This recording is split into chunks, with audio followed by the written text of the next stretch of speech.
Hello everyone.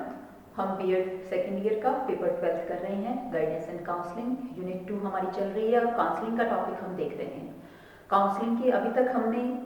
Process देख लिया। Process के बाद उसकी टाइप्स भी देखी। टाइप्स के साथ साथ what are the theoretical basis of counselling कि किन थ्योरेटिकल बेसिस के ऊपर काउंसलिंग करनी चाहिए। और प्रीवियस लेक्चर तक हमने ये देखा कि रोल ऑफ टीचर क्या है as a counsellor and what are the skill in counselling की किस किस टाइप की स्किल्स जो हैं वो होती हैं। आज के इस लेक्चर में जो हम टॉपिक डिस्कस करेंगे वो है हमारे पास ethical responsibilities of the counsellor कि जो एक काउंसलर है उसकी मोरल नैतिक जो है वो क्या क्या उत्तरदायित्व होते हैं कि जिसके बिहाफ पर वो काउंसलिंग करे। क्योंकि हम कहते हैं कि काउंसलिंग जो है मेन पर्पस काउंसलिंग जो है वो एक ऐसा प्रोफेशन है, एक ऐसी सर्विस है जिसके अंदर बहुत ज़्यादा जो है वो काउंसलर है उसको सेक्रीफाइस दिखाना पड़ता है। सेक्रीफाइस के साथ साथ लेबर जो है वो दिखानी पड़ती है कि वो एक इंडिविजुअल पर्सन की प्रॉब्लम्स को समझता है और उन प्रॉब्लम्स को जो है वो सॉल्व करने की कोशिश जो है वो करता है। एक ऐसे पाथ को जो है इंडिविजुअल को बताता है कि उस पाथ पर चलकर वो अपनी लाइफ में जो है वो सक्सेसफुल होता है और जो भी उसकी लाइफ में समस्याएं आ रही हैं उन समस्याओं को वो क्या कर देता है, खत्म कर देता है। हम ये कहें कि एक इंडिविजुअल पर्सन को अपनी लाइफ के अंदर एक राइट पाथ को जो है वो कंक्लूड करने के साथ उसे एनालाइज करने में जो काउंसलर है वो बहुत ज़्यादा हेल्प जो है उसकी करता है। जैसे हम ये कहें कि जैसे विलियम स्टर्न ने कहा है, विलियम स्टर्न ने क्या कहा है कि काउंसलिंग के अंदर हम क्या देखते हैं कि काउंसलिंग एक ऐसा प्रोफेशन है जिसके अंदर एक रपार्ट रिलेशनशिप जो है वो एक क्लाइंट के बीच में और एक काउंसलर के बीच में जो है इस्टेब्लिश करना पड़ता है। काउंसलिंग को जो है वो माना क्या जाता है एक फॉर्मल एक्टिविटी या फॉर्मल हम प्रोफेशनल एक्टिविटी मानते हैं, लेकिन इसके अंदर जब हम रिलेशन की बात करते हैं तो रिलेशन जो है वो प्रोफेशनल नहीं होता, क्योंकि प्रोफेशनल रिलेशन के अंदर कोई भी जो क्लाइंट है वो अपनी समस्या को इतना ज़्यादा जो है उसके सामने नहीं खुल पाता या समझा नहीं पाता। तो उसके बिहाफ पे जो हम कहें कि काउंसलिंग एक इस तरह का प्रोफेशन हो गया कि जहाँ उसे फॉर्मल होते हुए भी जो रिलेशनशिप है वो प्रोफेशनल जो है रिलेशनशिप नहीं बनाना होता। यहाँ पर जो एक काउंसलर है वो जो है वो एक फेथ डेवलप करता है अपने बीच में और एक क्लाइंट के बीच में। जब वो एक फेथ एक विश्वास जो विकसित हो जाता है उस विश्वास के बाद हम देखते हैं कि जो काउंसलर है वो अपनी काउंसलिंग की प्रक्रिया फुलफिल करता है और प्रॉब्लम को सॉल्व करने की कोशिश करता है। सिमिलरली इसके अंदर वर्ड ने कहा है, वर्ड ने क्या कह दिया कि काउंसलिंग जो है वो एक प्रोफेशनल एबिलिटी है और उस प्रोफेशनल एबिलिटी के बिहाव पे mutual trust is establish between the two person कि दो पर्सन के बीच में एक म्यूचुअल ट्रस्ट जो है वो डेवलप होता है। जैसे हमने कल जो है वो रोल ऑफ काउंसलिंग करी थी या कैरेक्टरिस्टिक्स करी थी, तो कैरेक्टरिस्टिक्स में हमने क्या देखा था कि म्यूचुअल रिलेशनशिप जो है वो एस्टैब्लिश करना बहुत जरूरी है। म्यूचुअल रिलेशनशिप से आप क्या देखोगे कि जो क्लाइंट है और जो काउंसलर है उसमें ज्यादा से ज्यादा इंटरेक्शन होगी, ज्यादा से ज्यादा बातचीत होगी और जितना ज्यादा इंटरेक्शन होगा, बातचीत होगी, उतनी ही आसानी से समस्याएं जो है वो सॉल्व हो पाएंगी या मैं ये कहूँ कि एक सही तरीके से समस्याएं जो है वो सॉल्व हो पाएंगी। सिमिलरली इसमें रॉबर्ट ने कह दिया, रॉबर्ट ने क्या कहा है कि काउंसलिंग जो है वो एक ऐसी प्रोफेशनल एबिलिटी है जिसके अंदर रूल्स को फॉलो करते हुए what are the professional ethics and professional abilities, उन सभी रूल्स को फॉलो करते हुए एक जो पर्सन है काउंसलर है वो अपनी प्रॉब्लम्स को जो है वो सॉल्व करता है, काउंसलिंग की हेल्प करता है, उसकी समस्याओं को डायग्नोज करने के साथ साथ उनको प्रॉपरली जो है वो सेटिस्फाई करने के लिए और उसका लाइफ के अंदर एक विश्वास जो है, सेल्फ कॉन्फिडेंस जो है वो डेवलप करने में क्या है, मदद करता है। तो जहां हम कह रहे हैं रॉबर्ट ने क्या कहा कि जो काउंसलिंग एक ऐसा प्रोफेशन है in which the some rules and the responsibilities have to follow by the counsellor, कि काउंसलर के बिहाव पर कुछ रिस्पॉन्सिबिलिटीज को और कुछ रूल्स को जो है वो फॉलो करना असेंशियल है। इसे क्योंकि इसे हम एक प्रोफेशनल स्किल या प्रोफेशनल एबिलिटी मानते हैं, तो उनको जब तक वो प्रॉपरली फॉलो नहीं करेगा वो अपने प्रोफेशन के साथ जो है वो फेथफुल नहीं हो पाएगा। प्रोफेशन के साथ फेथफुल नहीं हो पाएगा तो उसके बिहाव पे हम क्या देखेंगे, ना तो काउंसलर की प्रॉपर हम ये कहें विकास हो पाएगा और ना ही जो क्लाइंट है उसकी जो है वो प्रॉब्लम अच्छे तरीके से सॉल्व जो है वो हो पाएंगी। तो हम यहाँ देख रहे हैं कि कौन कौन सी ऐसी जो है वो पर्सनल एथिकल्स या हम कहें कि रिस्पॉन्सिबिलिटीज जो है वो काउंसलर की होती हैं जिन्हें उसे जो है वो फॉलो करना असेंशियल है। रूल्स कह सकते हो आप, रूल्स को जो है वो फॉलो करना असेंशियल है ताकि वो अपने इस प्रोफेशन के साथ जो है वो न्याय कर पाए, फेथ जो है वो कर पाए। तो सबसे पहले आता है इसके अंदर responsibility towards applicant.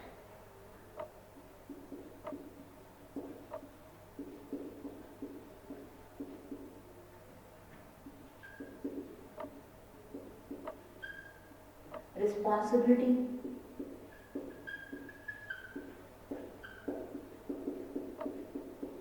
towards applicant। देखिए, एक गुड काउंसलर कह दिया गया कि एक काउंसलिंग के बिहाव पर एक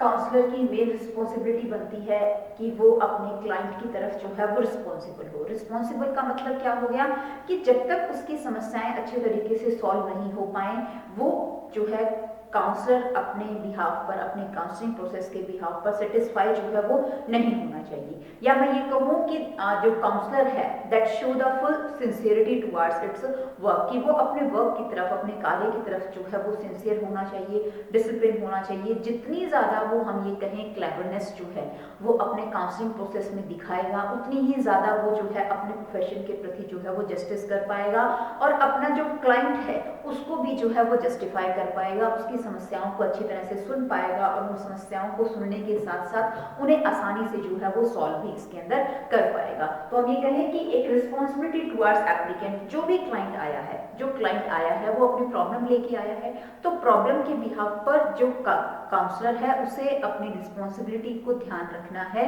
फॉलो करना है कि मुझे इस पर्टिकुलर पर्सन की समस्या को सॉल्व करना ही करना है। चाहे मैं एनालिसिस के लिए कोई भी प्रोसेस लगाऊं, कोई भी टाइप, किस भी वे से उसकी काउंसलिंग जो है मैं करूं। एट लास्ट जब क्लाइंट उससे जो है वो वापस जाए, वहां से जाए, तो वो फुली सेटिस्फाई होके जाए और अपनी इस प्रॉब्लम का सोल्यूशन जो है वो लेकर जाए। नेक्स्ट आता है इसके अंदर ट्रांसपेरेंसी इन वर्क।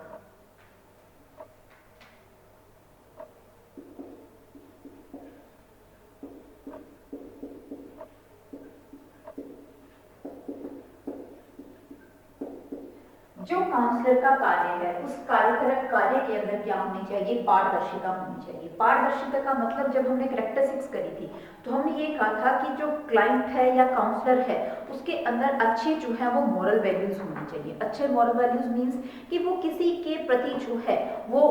हीन भावना को ना देखे, हीन भावना के साथ किसी के साथ भी वो है कि कोई भी जो है वो गलत न्याय ना करे, अनबायस जो है वो किसी के साथ ना हो, ट्रांसपेरेंसी जो है उसके वर्क में जो है वो रहनी चाहिए। मीन्स कि जैसे हम कहें कि कोई क्लाइंट अगर किसी समस्या के साथ काउंसलर के पास आएगा तो आप ये देखिए, अगर प्रॉब्लम के साथ आएगा तो उसका हम कहें ह्यूमन बिहेवियर एक नॉर्मल ह्यूमन बिहेवियर नहीं होगा, वो अग्रेसिवनेस भी दिखाएगा। अग्रेसिवनेस के साथ साथ हम कहें कि वो जो है वो डिस्टर्ब मैनर के बिहाव पर, डिप्रेशन के बहुत सारे जो है सिम्टम्स उसके पास देखने को मिलेंगे। तो उसकी वजह से कभी भी जो काउंसलर है उससे जो है वो नेगेटिव बिहेवियर जो है उसे शो नहीं करना चाहिए और अनबायस्ड मैनर से उसकी प्रॉब्लम को सॉल्व करना, अनबायस्ड मैनर के बिहाव पर उसकी समस्याओं को समझते हुए उसे सॉल्व जो है वो करना चाहिए। किसी से भी वो जो है वो पार्शियलिटी ना करे, सभी के साथ जो है वो इक्वालिटी फॉलो करे। कोई भी किसी से भी हम ये कहें कि उसकी जो खुद की पर्सनल जो हम कहें कोई भी रंजिश है या कोई भी प्रॉब्लम है उस चीज को वो शेयर ना करे। हर टाइप से जो है उसके वर्क में क्या होनी चाहिए, पारदर्शिता जो है वो झलकनी चाहिए। नेक्स्ट आता है इसके अंदर contact with parents.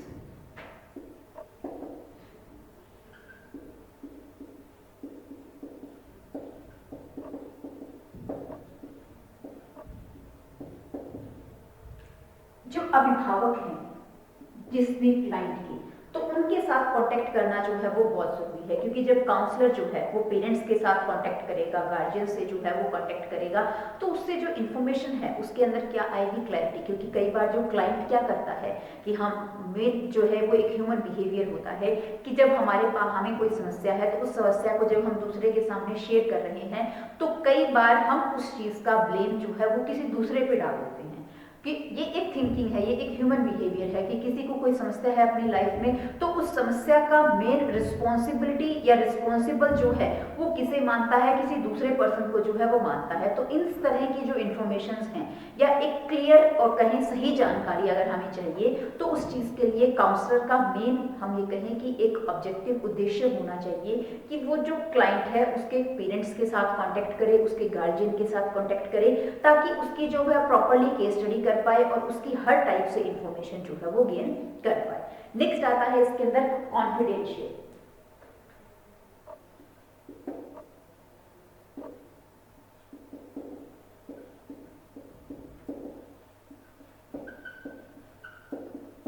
Confidential work confidential work का मतलब, क्योंकि देखिए जब क्लाइंट अगर आ रहा है तो हम कहते हैं कि किसी की लाइफ में अगर समस्याएं होती हैं तो ऐसा तो नहीं है कि वो समस्याएं सिर्फ एजुकेशन पॉइंट ऑफ व्यू से होंगी, सोशल पॉइंट ऑफ व्यू से होंगी। कई बार प्रॉब्लम जो है वो क्या होती हैं, पर्सनल पॉइंट ऑफ व्यू से होती हैं, कि किसी भी पर्सन की जो है वो पर्सनल डिफिकल्टीज होती हैं। पर्सनल डिफिकल्टीज के साथ साथ कुछ ऐसी हैबिट्स होती हैं कि जो वो किसी दूसरे के सामने जो है वो नहीं बताता या बता पाने में हेजिटेट होता है, या उसकी लाइफ का कोई ऐसा इंसिडेंस होता है कि उस इंसिडेंस की वजह से जो है वो उसके साथ कुछ भी गलत हो रहा है, या उसका थिंकिंग प्रोसेस जो है वो कहीं ना कहीं नेगेटिव होता जा रहा है। तो यहाँ हम ये कहें कि जो कॉन्फिडेंशियल का मतलब कि जो काउंसलर है वो अपने क्लाइंट को जो है वो फेथ के अंदर ले कि वो उसकी किसी भी तरह की इंफॉर्मेशन जो है वो किसी थर्ड पर्सन के साथ शेयर जो है वो नहीं करेगा, चाहे वो कोई भी है, चाहे उसकी फैमिली रिलेशन के अंदर भी है, तो भी वो उसकी प्रॉब्लम्स या उसकी कोई भी समस्या है उसे थर्ड पर्सन को नहीं बताएगा उसके बिहाफ पे हम कहें, क्योंकि हर पर्टिकुलर पर्सन का क्या होता है, एक अहम होता है, एक हम कहें कि सेल्फ कॉन्फिडेंस होता है, हर किसी का एक प्रेस्टीज होता है, ठीक है, इज्जत होती है हम कहें। तो उसके बिहाफ पर जो है जो काउंसलर है वो क्लाइंट को है अपने फेथ में ले, अपने विश्वास में ले कि उसकी जो प्रेस्टीज है, उसकी जो प्रतिष्ठा है, उसके ऊपर कभी भी आंच नहीं आएगी। कोई भी समस्या अगर वो उसके सामने शेयर कर रहा है, कोई भी इंसिडेंस जो है वो उसे बता रहा है, तो वो थर्ड पर्सन के सामने जो है वो नहीं बताया जाएगा। मीन्स जो एक काउंसलर का वर्क है वो क्या होगा, कॉन्फिडेंशियल होगा, उसके बारे में रिपोर्ट या जनरल इंफॉर्मेशन किसी भी थर्ड पर्सन को जो है वो इसके अंदर नहीं दी जाएगी। तो हमेशा जो वर्क है वो क्या होना चाहिए, कॉन्फिडेंशियली जो है वो वर्क किया जाना चाहिए। नेक्स्ट आता है रिमूवल ऑफ क्रिटिकल बिहेवियर।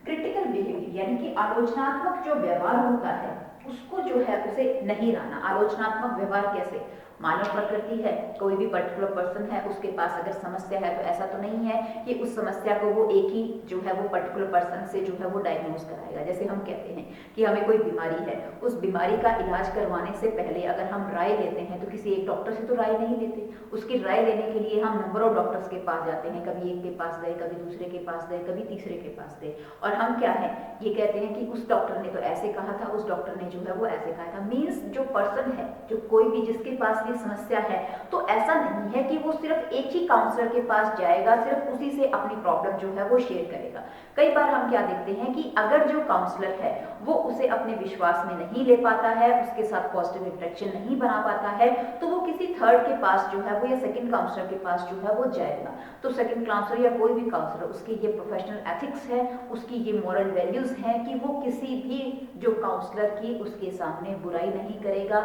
उसको किसी भी तरह से जो है वो क्रिटिकली जो है वो एनालाइज नहीं करेगा। क्योंकि देखिए जब क्रिटिकली एनालिसिस हो जाएगा तो वहां जो है जो एक पर्टिकुलर जो काउंसलर है उसका जो इंप्रेशन है वो क्लाइंट के सामने नेगेटिव आएगा। अगर वो उसके बारे में बात नहीं करेगा, सिर्फ उसकी प्रॉब्लम के ऊपर जो है वो फोकस करेगा, उसे सॉल्यूशन करने में जो है फोकस करेगा, तो वहां पर कहीं ना कहीं जो काउंसलर है वो अपने क्लाइंट का विश्वास जीत पाएगा, उसको फेथ में लेके आ पाएगा और अपना जो प्रोफेशनल एथिक्स है उसको प्रॉपरली जो है वो फॉलो कर पाएगा। मीन्स कभी भी जो है वो एक काउंसलर का दूसरे काउंसलर या किसी सेकंड पर्सन के बिहाफ पर क्रिटिकल बिहेवियर जो है वो नहीं होना चाहिए। हमेशा जो है उसे पॉजिटिव थिंकिंग के बिहाफ पर वर्क करना चाहिए, और मेन फोकस जो है उसका किसकी तरफ होना चाहिए, प्रॉब्लम की तरफ होना चाहिए, और उस प्रॉब्लम को सॉल्व करने की तरफ जो है वो होना चाहिए। कि वो जो है वो दूसरे की कमियां जो है वो ना गिनाए, कोशिश करी जाए कि वो अपनी एबिलिटीज को जो है वो क्लाइंट के सामने शो करे, काउंसलिंग के सामने शो करे, ताकि काउंसलिंग उससे इंप्रेस हो और अपने वर्क को जो है अपनी प्रॉब्लम को उसके साथ शेयर करके अच्छा जो है उसे सॉल्यूशन मिल पाए। नेक्स्ट आता है इसके अंदर discussion with the capable individual.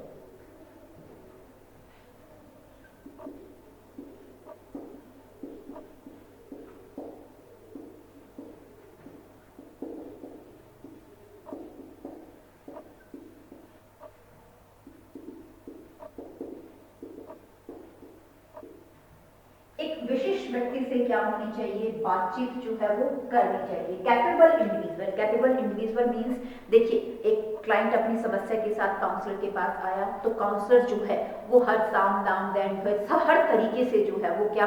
कोशिश करेगा कि अपने क्लाइंट की समस्या को सॉल्व करने की जो है वो कोशिश करेगा। तो सॉल्व करने के लिए वो जब अगर किसी थर्ड पर्सन के साथ, कोई भी इंडिविजुअल पर्सन है उसके साथ जो है रिगार्डिंग दैट क्लाइंट जो है वो क्या कर रहा है, डिस्कशन कर रहा है, तो वो डिस्कशन किसके साथ होनी चाहिए, वो एक एक्सपीरियंस पर्सन के साथ होनी चाहिए जिसको जो है वो जानकारी हो। और जब उससे इंफॉर्मेशन करी जा रही है या बातचीत करी जा रही है तो हमेशा ध्यान रखा जाना चाहिए कि the environment should be professional, कि वहां बातचीत जो है सिर्फ उसी की प्रॉब्लम से संबंधित होनी चाहिए, उसके पर्सनल कैरेक्टर के ऊपर या पर्सनल थॉट के ऊपर किसी भी तरह की बातचीत जो है वो नहीं होनी चाहिए। मीन्स जहां नेसेसरी हो कि एक काउंसलर को किसी तीसरे की हेल्प ली जा रही है या किसी तीसरे की हेल्प से जो है उस क्लाइंट की प्रॉब्लम को अगर वो सॉल्व कर रहा है तो जो थर्ड पर्सन है वो फुल एफिशिएंट होना चाहिए, कैपेबल होना चाहिए और उसके साथ साथ एक प्रोफेशनल एनवायरनमेंट को डेवलप करते हुए उससे जो है वो बातचीत की जानी चाहिए ताकि काउंसलर जो है वो उस व्यक्ति के पास या उस एक्सपर्ट के पास जाए जिससे उसको क्या है कोई सोल्यूशन मिले या उसकी हेल्प जो है वो हो पाए। ठीक है, तो यहाँ हम कहें कि discussion with the capable individual, एक कैपेबल इंडिविजुअल के साथ ही क्या हो ज्यादा से ज्यादा डिस्कशन जो है वो की जानी चाहिए। नेक्स्ट आता है साइकोलॉजिकल इंफॉर्मेशन।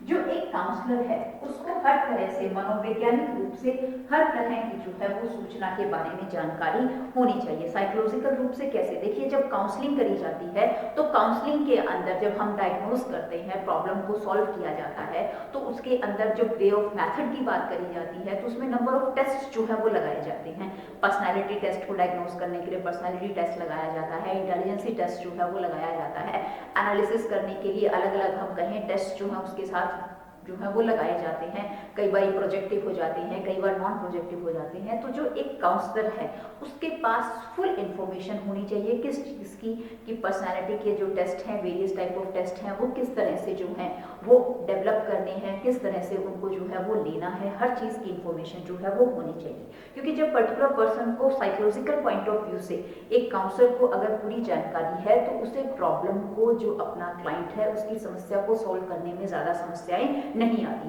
क्योंकि वो उसे साइकोलॉजिकल मैनर के बिहाफ पे ह्यूमन बिहेवियर की स्टडी करता है। और जब वो ह्यूमन बिहेवियर की स्टडी करता है तो उसे पता चल जाता है कि what is the base of the problem of that client, कि उसके क्लाइंट की प्रॉब्लम का बेस क्या है, और आसानी से वो हर टाइप के टेस्ट को जो है उसके साथ लगाकर उसकी समस्याओं को जो है वो मोर इफेक्टिवली जो है वो सॉल्व कर सकता है। तो हर टाइप की उसके पास साइकोलॉजिकल इंफॉर्मेशन होनी चाहिए, वो टेस्ट की हो, चाहे वो बेसिक फैक्टर्स की हो, चाहे वो अदर हम कहें किसी भी सोर्स की एनालिसिस मेथड की होनी चाहिए। तो हर तरह की जो है उसके पास इंफॉर्मेशन जो है वो होनी चाहिए। नेक्स्ट आता है हमारे पास इसके अंदर मोरल कैरेक्टर।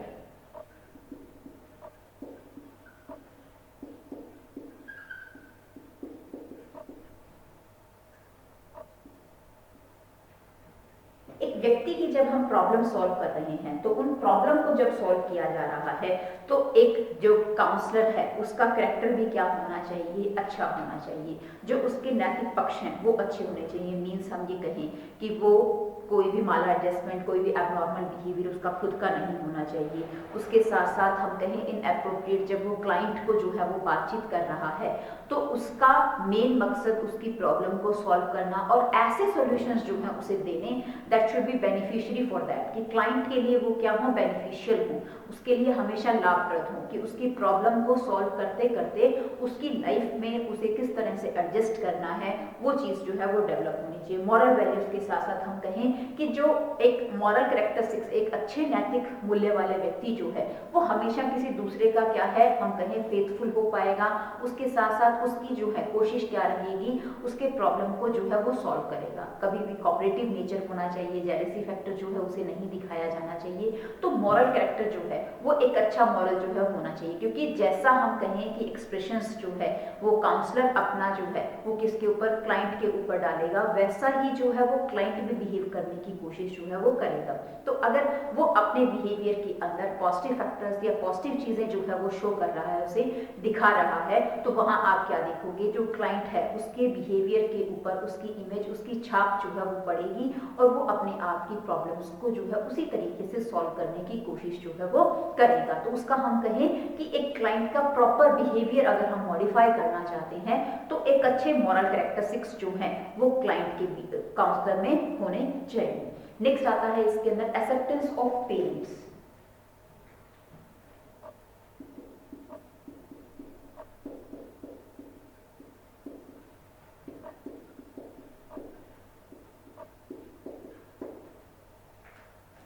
अभिभावकों की स्वीकार्यता।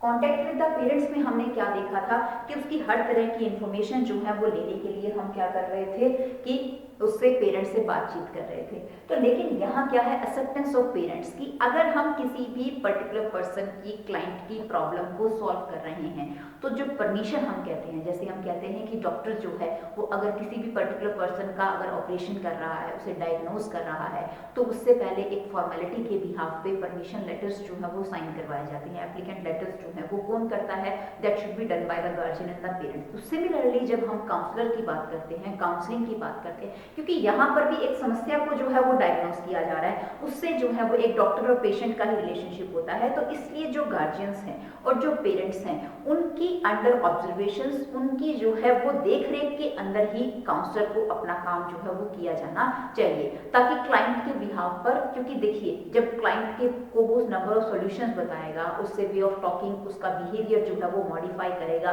तो बिहेवियर के अंदर जो चेंजेस आएंगे और उन सभी चेंजेस को ऑब्जर्वेशंस जो है वो अच्छे तरीके से करना चाहता है, तो वो ऑब्जर्वेशन, उसका एनालिसिस उसे कहाँ से पता चल पाएगा, उसके पेरेंट्स से पता चल जाएगा, क्योंकि बिहेवियर में मॉडिफिकेशन का रिजल्ट उसे कौन बताएगा, उसके पेरेंट्स बताएंगे। क्योंकि जो बिहेवियर मॉडिफिकेशन का हम कहें रिजल्ट जो उसके द्वारा, क्लाइंट के द्वारा शो किया जाएगा, वो कहाँ शो किया जाएगा, उसके सोशल, हम ये कहें रिलेशंस के बिहाफ पर या सोशल एरिया में शो करेगा, उसके साथ साथ हम कहें भी फैमिली के अंदर वो उस चीज का बिहेवियर जो है वो शो करेगा। तो इसलिए हमेशा जो है वो काउंसलर को सबसे पहले फर्स्टली जो है अपने क्लाइंट की प्रॉब्लम को डायग्नोज करने से पहले जो उसके पेरेंट्स हैं, उसके गार्जियंस हैं, उनकी रजामंदी लेनी बहुत जरूरी है, उसकी एक्सेप्टेंस लेनी जो है वो बहुत जरूरी है। मैं ये कहूँ कि जो कभी भी जो भी प्रॉब्लम को सॉल्व किया जा रहा है, जो भी थेरेपी लगाई जा रही है, उसके बिहाफ पर जो क्लाइंट है उसके पेरेंट्स को पता होना चाहिए कि उसके साथ क्या चीज जो है वो करी जा रही है, ताकि आगे कोई भी प्रॉब्लम जो है वो ना आए।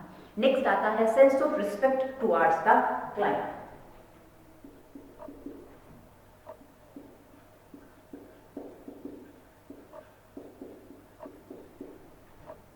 सेंस ऑफ रिस्पेक्ट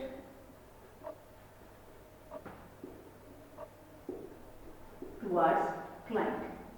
हर कोई व्यक्ति, चाहे वो नॉर्मल है चाहे वो एबनॉर्मल है, हर व्यक्ति जो है वो क्या चाहता है, सेल्फ रिस्पेक्ट चाहता है। आप एक डॉक्टर के पास जाते हैं, डॉक्टर के पास आप जाते हैं, डॉक्टर अगर आपसे रूड बिहेवियर करता है, आपसे उसका वे ऑफ टॉकिंग जो है वो अच्छा नहीं है, तो आप क्या करेंगे, उस डॉक्टर के पास नेक्स्ट टाइम जो है वो जाना ही छोड़ देंगे, क्योंकि उसने आपको जो है वो प्रॉपर्ली अटेंड नहीं किया। जो आपका एक सेल्फ हम कहें एस्टीम था, आपका जो सेल्फ हम कहें टेम्परामेंट था, उसको उसने क्या कर दिया, डिस्टर्ब कर दिया। तो इसलिए हम कहें कि एक जब क्लाइंट और काउंसलर के बीच में अगर वो काउंसलिंग अच्छी करना चाहता है, अपने क्लाइंट का फेथ जो है वो जीतना चाहता है, तो उसके लिए हमेशा जो है वो रिस्पेक्टफुल होना चाहिए क्लाइंट के प्रति। जब वो व्यक्ति या काउंसलर जो है वो अपने क्लाइंट के प्रति रिस्पेक्टफुल हो पाएगा, तो एक रिलेशनशिप अच्छा भी डेवलप हो पाएगा। रिलेशनशिप अच्छा होने के साथ साथ जो पर्सनालिटी है, एक काउंसलर की जो पर्सनालिटी है वो भी उसके सामने, उसकी जो इमेज है वो भी पॉजिटिव इमेज उसके सामने जो है वो जा पाएगी, और दोबारा से जब भी उसकी कोई प्रॉब्लम होगी वो उसी के पास जो है वो आ पाएगा। तो इसलिए ये एक प्रोफेशनल एथिक्स है, प्रोफेशनल ड्यूटी है कि हम उसको जो है एक मनुष्य को मनुष्य समझकर जो है उससे बातचीत करी जाए, मानव समझकर, ह्यूमन नेचर के बिहाफ पर उससे बातचीत करी जानी चाहिए। कभी ये नहीं समझा जाना चाहिए कि मैं जो हूँ वो सुपीरियर हूँ और जो मेरे पास आ रहा है वो पर्सन जो है वो सुपीरियर नहीं है, वो प्रॉब्लम है, उसने कोई गलत चीज़ जो है अपनी लाइफ के अंदर कर दी है, इसलिए उसे किसी भी चीज़ की रिस्पेक्ट की जो है वो आवश्यकता नहीं है। नहीं, उसका बिहेवियर कैसा भी हो, सबसे पहले जो है अगर उसको रिस्पेक्ट दी जाएगी तो उससे उसके सेल्फ एस्टीम, उसका जो हम कहें टेम्परामेंट जो है वो अच्छे से डेवलप हो पाएगा और वो एक हेल्थी रिलेशनशिप जो है वो काउंसलर के बीच में और क्लाइंट के बीच में बन पाएगा। तो इसलिए रिस्पेक्टफुल जो है वो होना बहुत जरूरी है। नेक्स्ट आता है association with various organisation.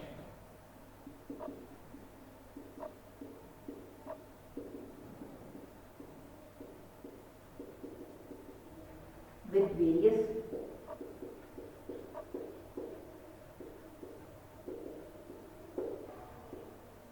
Organisation. Association with various organisation मतलब जो अलग अलग संगठन हैं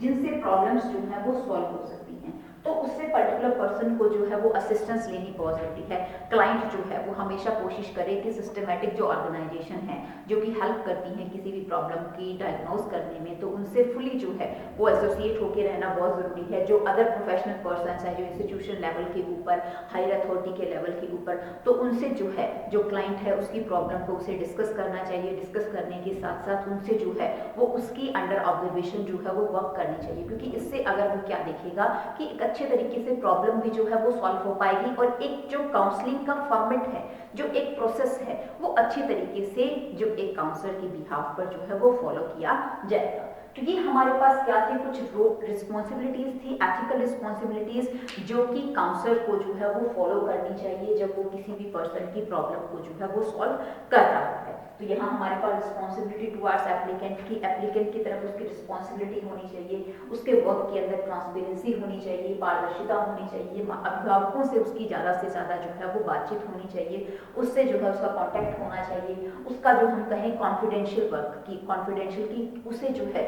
वो किसी भी पॉइंट ऑफ व्यू से किसी तीसरे पर्सन से जो है इंफॉर्मेशन शेयर नहीं करनी है। रिमूवल ऑफ क्रिटिकल बिहेवियर, उसका व्यवहार जो है वो लांछनात्मक नहीं होना चाहिए, हमेशा जो है वो पॉजिटिव व्यवहार होना चाहिए उसका। Discussion with the capable individual, जहां समस्याएं आ रही हैं अगर उन समस्याओं को वो आसानी से सॉल्व करना चाहता है तो इंडिविजुअल के साथ उसको जो है वो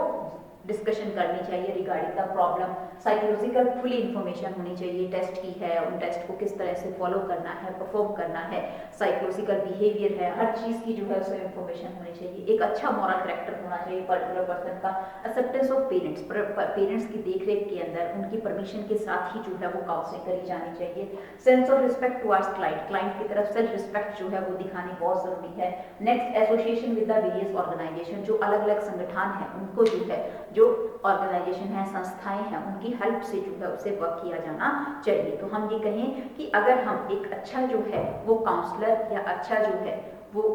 अपने प्रोफेशन को वो पर्सन तभी बना सकता है कि वो अपनी लाइफ के अंदर ड्यूटीफुल होना चाहिए, लेबोरियस होना चाहिए, ट्रेन पर्सन होना चाहिए, सिंसियर होना चाहिए, सेल्फ कॉन्फिडेंस होना चाहिए, डिवोटेड टुवर्ड्स द वर्क, अपने पर वर्क के प्रति उसका ज़्यादा से ज़्यादा क्या होना चाहिए, डिवोशन होना चाहिए, फ्रेंडली जो है वो व्यक्ति होना चाहिए और पर्सन का एक हाई मॉरल होना चाहिए और हाई जो है उसकी सोशल वैल्यूज होनी चाहिए, तभी वो अपने एक काउंसलर का रोल जो है वो अच्छे तरीके से क्या है निभा पाएगा। तो यहाँ आज हमारा जो ये टॉपिक था एथिकल इशू या ethical responsibility of the counsellor कौन सी होनी चाहिए, ये टॉपिक हमारा कंप्लीट हो चुका है और इसके साथ हमारी यूनिट 2 भी जो है वो कंप्लीट हो चुकी है। नेक्स्ट लेक्चर तक हम अपनी नेक्स्ट यूनिट जो है वो स्टार्ट करें।